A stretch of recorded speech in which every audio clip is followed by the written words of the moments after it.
And here on The Vibe, we feature the hottest trends of today here in China and around the world. Now to Shanghai, where the stand-up comedy scene has been gaining steam for the past decade. And in recent years, the number of comedians taking center stage has increased tremendously, both in Chinese and English. And who doesn't love good jokes? I have been a huge supporter of open mics when I was living in the U.S., but I still haven't had the chance to check out the shows here. So let's follow reporter Sun Ziqi as she explores the minds of these rising talents. It's end of the year. The comics are getting ready for their comedy carnival. We've gotten our staffers pass. Let's go backstage. Ah, this is it. Staff only. That's exactly who I am. Dressing room number 1. Hi, 鸭蓉，你好。OK， 今天要跟我们讲些什么？今天就是商演嘛，讲15分钟比较成熟的段子。哦。 An actor that goes by Ya Rong, or Duck Down in Chinese, is a cold, straight-faced young lady that tackles topics from her work frustrations to some of her family's expectations about women her age. In China, this means finding a relationship and getting married.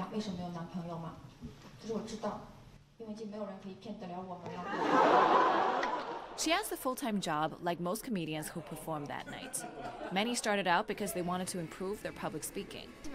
Many of them are just interested in telling jokes. There are a lot of clubs now. You can sign up at one open mic and send in your script. Once that's approved, you can be on stage for 5 minutes. You don't need anyone to tell you if the jokes are good, because the audience would tell you straight away. Like countless other comedians, Ya Rong thinks the hardest part is writing the material, and the scariest part is silence, especially when you're the only one on stage. But other than the one-person show, another comedic format is on the rise, one perhaps unique to Asia. This is a two-man show, the Carnivores combo. This is going to be good. You have to go check them out. Straight off the bat, you realize this is not a typical comedic monologue, but more like two men goofing around as different characters. This has been dubbed manzai, a format that originated in Japan, where two fools are creating life-inspired farce, a bit like modified xiangsheng, a traditional crosstalk performance from China. You could say we're inspired by Stephen Chow's movies, where he and Mon Tat play a pair of farcical characters.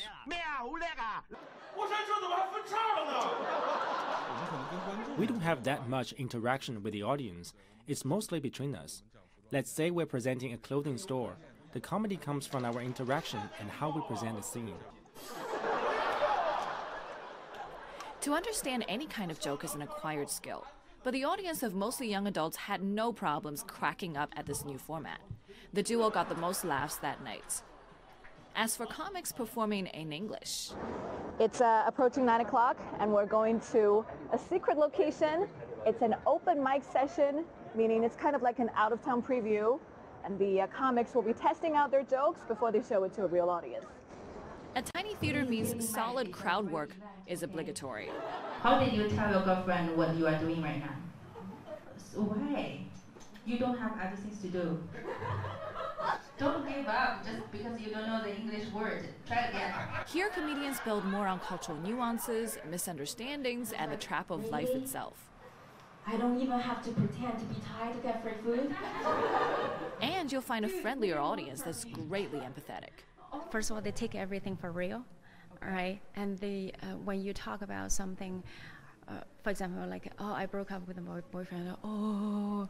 No, this is why you play like a woman. I have a joke about being sad, and trying Chinese mic, and I just bomb because the audience are very empathetic. So they're like, oh my God, we shouldn't laugh at that. So the whole night I pretended to be Thai. Here, artists can get to a larger theater much faster than in the West.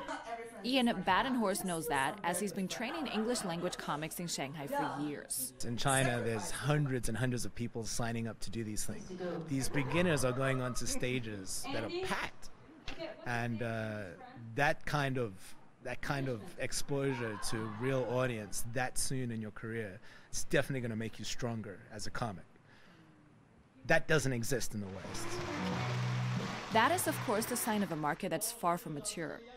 Chinese language stand-up comedy started to gain steam after hit variety TV shows like Rock and Roll's hit the air. Stand-up in English followed with artists like Nora Yang and Storm Xu 5 years back. There's now a community of them. Dong Wan has been translating stand-up performances from the West, attracting millions of followers on Chinese social media. You know, every man walk past me just go. Yeah, I think stand-up comedy is still a new art form to Chinese people. And hopefully, maybe Chinese comedians who speaks English can one day go on bigger stage internationally to present China, right? And Chinese comedian Han Q's joke was recently mentioned in a podcast by American stand-up comedian Bill Burr. A group of Americans go to Japan and live in Japan. The Japanese wouldn't call it American Town. They just call it a military base. Those stories are just as interesting to locals as they are to the international market. And the West don't know anything about the inside of China. They just know the big cities, the stereotypical topics. So these little stories, you know, if you express them in a fun way, the whole world gets to learn about actual individuals inside China. It makes China more relatable. There are boundaries to jokes in every culture, but there's none in laughter. Here's hoping one day, the dry humor and hilarity of different parts of China will travel far and gain street cred. Xu Ziqi, ICS for CGTN, Shanghai.